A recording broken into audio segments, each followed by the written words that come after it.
All right, I'm back with another installment of Bad Girls of the Bible.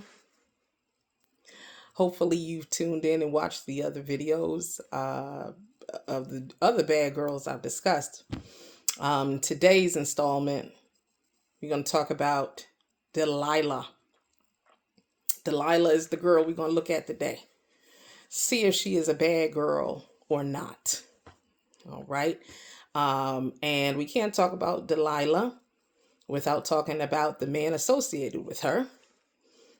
And that is Samson. If you don't know about Samson, his story, both him and then eventually Delilah, their stories are found in Judges chapters 13 through 16.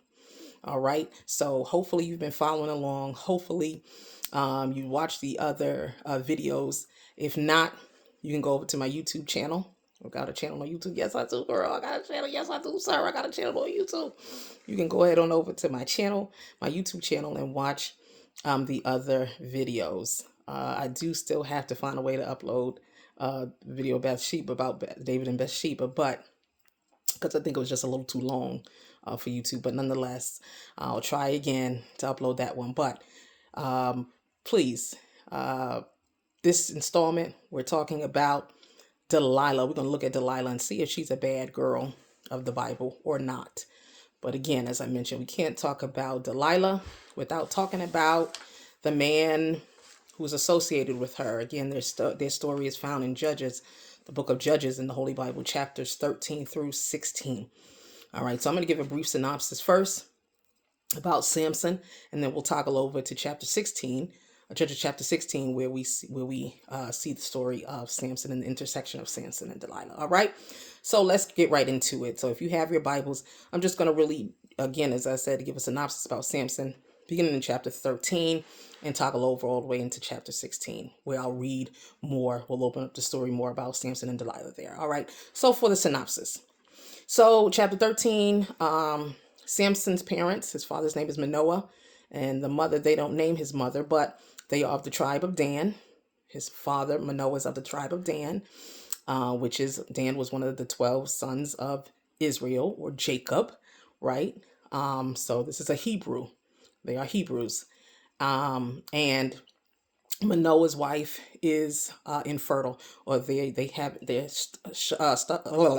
suffering from infertility, right? So she's not conceived yet. And the angel of the Lord visits her and tells her she's going to conceive a son, and tells her, listen, he is going to be a Nazarite unto God from the womb.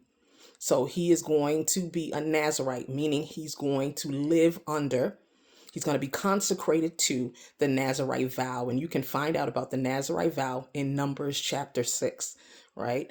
But for a synopsis, the Nazarite vow, there are three aspects to fulfilling the Nazarite vow, right? Number one, no wine or strong drink. Person undertaking the Nazarite vow, right? Most people would opt in to observe and to consecrate and to be governed by the Nazarite vow. But there were certain people in the Bible whom God designated from the womb that they would be Nazarites, like Samson, for example. Samuel is another, and John the Baptist is another, right? Who from the womb, they didn't have a choice. God ordained them, right? It was to be so for them that from the womb until their death, they would live under the Nazarite vow, and they would observe the Nazarite vow. So number one, three aspects of the Nazarite vow. Number one, they are not to drink any wine or strong drink, anything made of grapes or vinegar or the like, nothing that was made of the vine. That's number one. Number two, the Nazarite vow, no razors to come upon their head, right, until the days of their consecration be completed. But in this case, Samson is to be a Nazarite, observe the Nazarite vow until he dies. All right. And then lastly, number three, they are not to touch a dead body or anything dead, right? And that could be a person or animal. So the angel tells Samson's mother and then eventually his father, right, that Samson is they're going to conceive a son. They name him Samson. And the Spirit of the Lord is upon him, even from young. As the Bible says, the Spirit of the Lord came upon him, and he did mighty acts, even in their town, in their village where they were, right, before he's big and grown, right? And so then we toggle over to chapter 14, Samson, he grown now, and he feeling himself, right? And he see a woman of the Philistines. Now, at this point, Israel is in captivity to the Philistines. All right. Goliath is a Philistine. You want to know. I heard that word, the term Philistine from. Goliath was a Philistine whom David slew. Okay. So Samson goes down to Timnath, and that's the area of the Philistines, and he finds a woman there. So his parents are like, hold on, all these women, all these Hebrew women, why you got to pick a Philistine woman? You ain't see no woman, no Hebrew woman that look good to you? Because God, in his covenant, he did not want the children of Israel giving their children to pagan nations. Neither did he want those pagan, the Hebrews, getting people from pagan nations to give to their children in marriage. Listen, marry an Israelite, marry somebody that knows our customs, that worships our God, that is not into polytheism. Stay within your people. Stay within your people.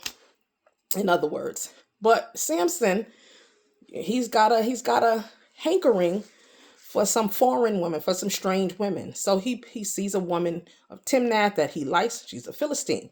And so he begs his parents, get her for me. I want to marry her, right? To the point he wants to marry this woman because he says, she is right in mine eyes. And this is in Judges chapter 14. Again, I'm paraphrasing, just giving a synopsis of Samson to take us to Delilah, okay? And then, right, as they go down to Timnath, so now as they go down, tells his father he wants, come on and get this woman for me, this Philistine woman to marry, so I can marry her. As they're going down, right, a lion comes upon him. He encounters a lion, and the Spirit of the Lord comes upon him, and he handles the lion like a goat. I mean, with his bare hands, just handles him, kills him. And so talks with the woman, goes down to Timnath, talks with the woman again. Yeah, confirms he wants to marry her. She pleases him well. Judges chapter 14, verse 7. And then it says in verse 8 of Judges chapter 14, and after a time, he returned to take her, and he turned aside to see the carcass of the lion. And behold, there was a swarm of bees and honey in the carcass of the lion. Verse 9, and he took thereof in his hands and went on eating, and came to his father and mother, and he gave them that he had taken the honey out of the carcass of the lion. All right. So right there, he has broken one aspect of the Nazirite vow. And that is not to touch a dead thing, not to come in contact with anything dead. And that includes human or animal. Now, I want to mention here, what is a vow? When we talk about a vow, what is a vow? Well, by definition, a vow is a solemn, oral, verbal, voluntary promise. That's a vow. It's a promise to give or do something as an expression of consecration or devotion to the service of God.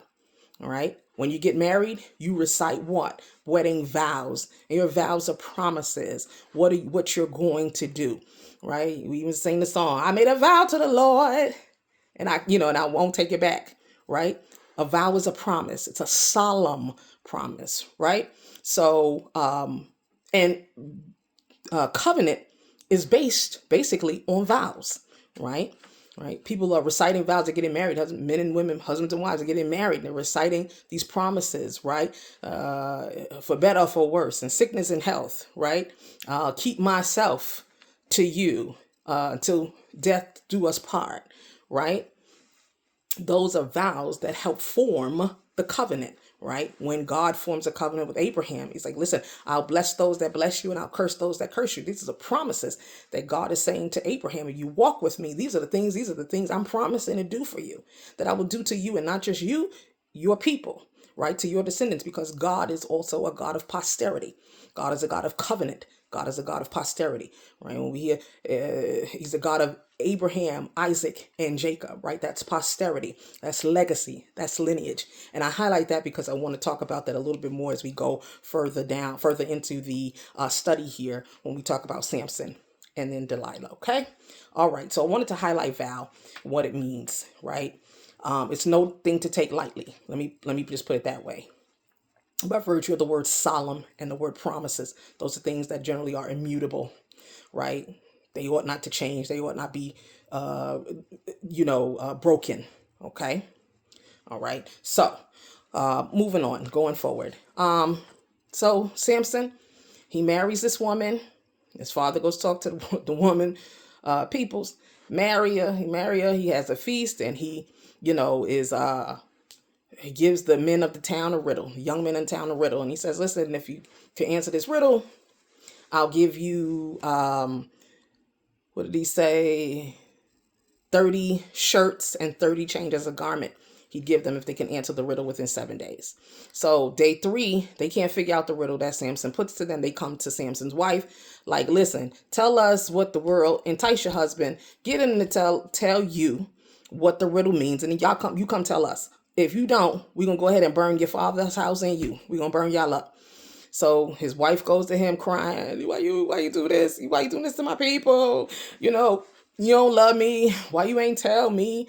And he like, "I ain't told my parents, and I surely ain't gonna tell you if I ain't told my parents." He said, but eventually he does tell her, and then she goes and tells the riddle to her people. And, he's like, "Yeah, y'all wouldn't have got this if she hadn't blabbed her mouth, but nonetheless, here you go." But anyway, they go to try to, at least it says in verse 19, the Spirit of the Lord came upon Samson, and he went down to Ashkelon and slew 30 men of them, of the Philistines, all right, and took their spoil and gave change of garments unto the ones who did get the riddle, whatever the riddle was that he had given them. And his anger was kindled, and he went up to his father's house. But Samson's wife, look at this, was given to his companion, whom he had used as his friend, right? Someone who he was chilling with, kicking it with while he was there. Okay. Goes on, chapter 15. Samson goes back to go visit his wife. He doesn't know that his wife has been given to his friend. He goes back to visit his wife after he's come back from visiting his parents. And her father comes out and says, "Oh, I thought you hated her. Therefore, I gave her to your friend to be his wife. Take her sister though." Right. This part and parcel why God told him don't be intermingling and marrying with these other foreign nations. Who does this? He got a Laban spirit on him. Right. It's not okay for the younger sister to marry before the elders. So I'm gonna go ahead and throw the older sister in on you, Jacob, and then you can take the younger one that you really want. Right. He got a Laban spirit. He got a messy spirit. He messy. Says, "Listen, her younger sister look better than her anyway. Well, you take her instead." I mean, like what kind of father these women had back in these days? Lord help. Some of them like that today, but anywho. But Samson is enraged at this. And so, now, first of all, he actually wanted to marry this first woman, because it was part of his plan to help destroy the Philistines. Right. So he was really kind of using this woman that he wanted of the Philistines as a ploy. And that's important. I highlight that because that's important later in the story. Okay. All right.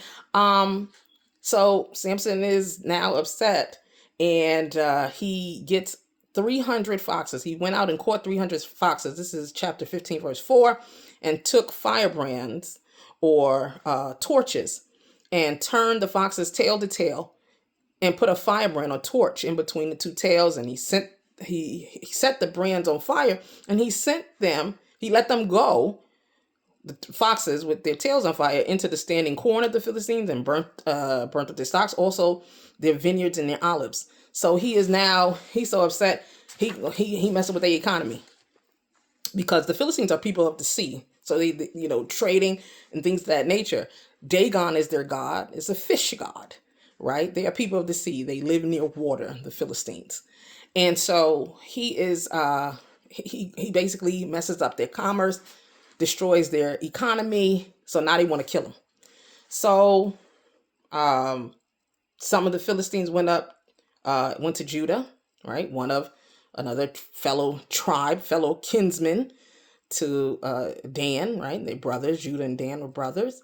So some of the Philistines went to Judah and like, "Yo, give us Samson, bring him here, because we need to kill him, because he messing up our lifestyle, right? Our livelihood." And so Judah gets Samson like, yo, what's up? You know that these people are oppressors. You know we in captivity to them, right? As I mentioned, right? You know we in captivity to them. Why you stirring up trouble? So here's what we're going to do. We're going to deliver you. These is, his fellow kinsmen. We're going to deliver you to the Philistines because we don't want this smoke.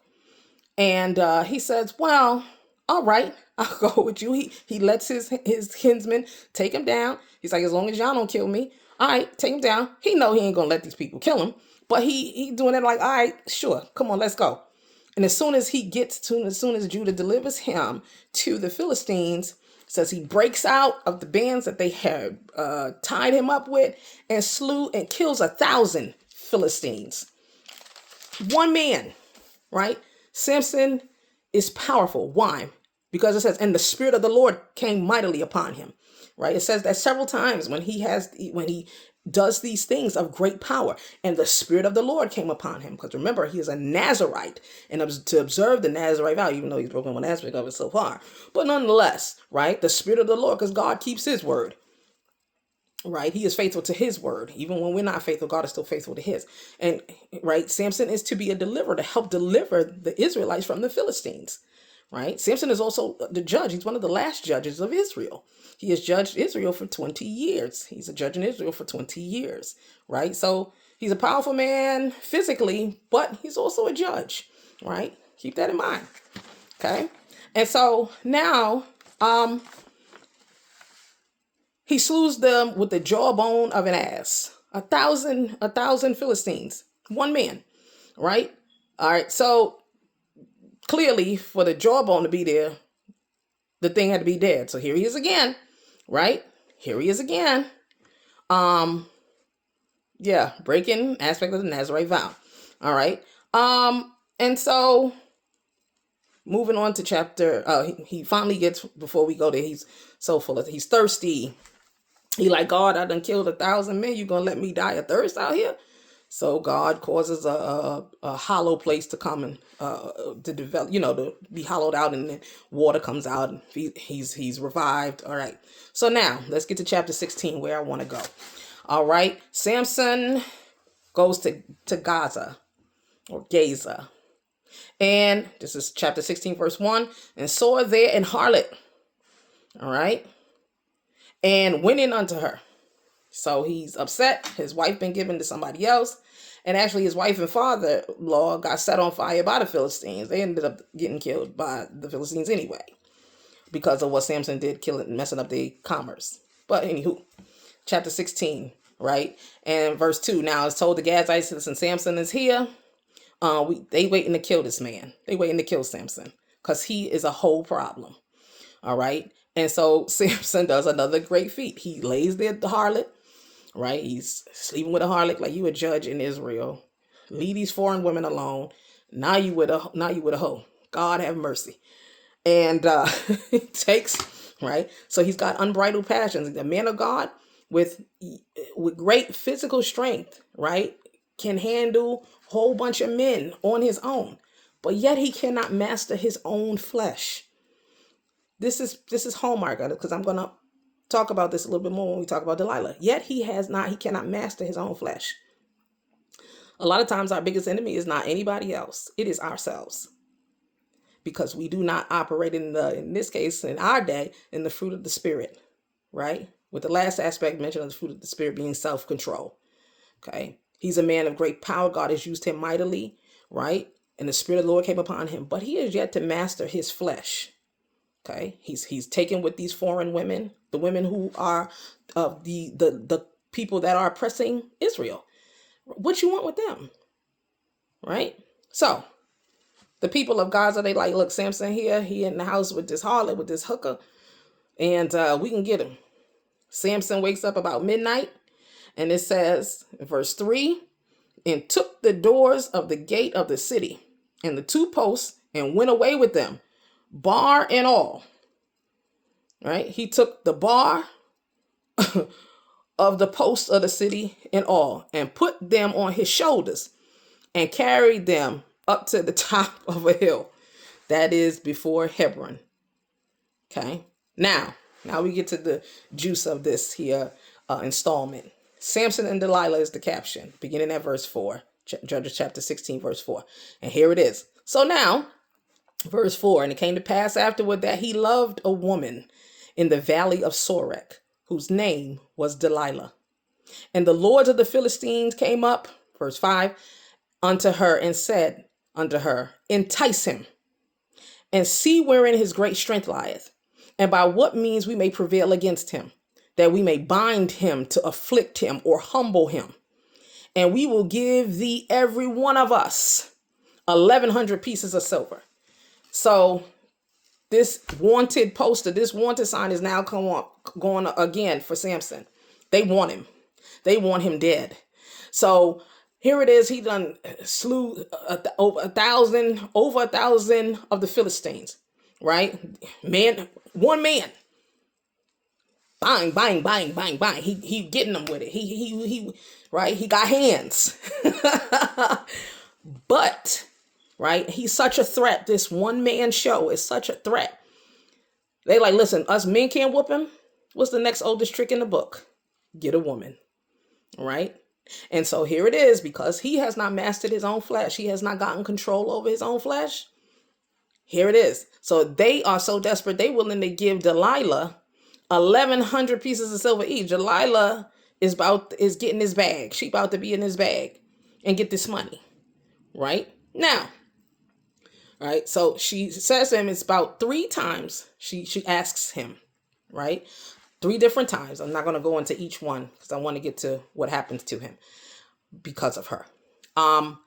And because she says, Samson, won't you tell me where your great strength lies? So he lies to her basically 3 times. And, he says that every time. He's like, if you do these things to me, then I'll be weak. I shall be weak and be as another man. And so she tells the lords of the Philistines what he says. And they brought up whatever that he said would make him like an average man. And then she says to him, he's sleeping at her house, right?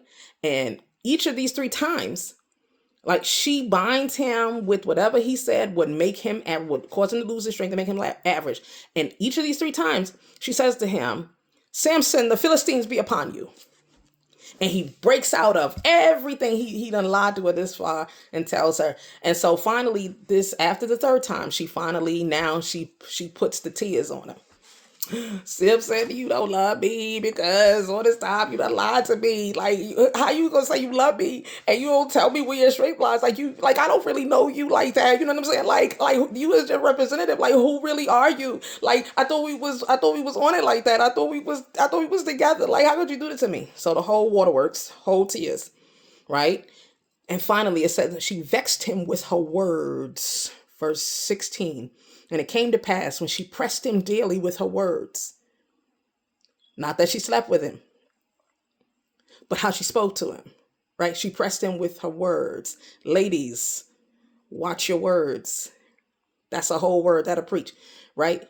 Vexed him with her words. This is verse 16, Judges 16, verse 16, right? And urged him so that his soul was vexed. He was so stressed, right? Unto death, that finally in verse 17, it says that he told her all his heart and said unto her, there hath not come a razor upon my head. For I have been a Nazarite unto God from my mother's womb. If I be shaven, then my strength will go from me, and I shall become weak and be like any other man. Verse 18, pivotal right here. And when Delilah saw that he had told her all his heart, she sent and called for the lords of the Philistines, saying, come up this once, for he hath showed me all his heart. Then the lords of the Philistines came up unto her and brought money in their hand. And she made him sleep upon her knees. Ooh, Delilah is this, she bad. She a bad gal, yes. Right? And she made him sleep upon her knees.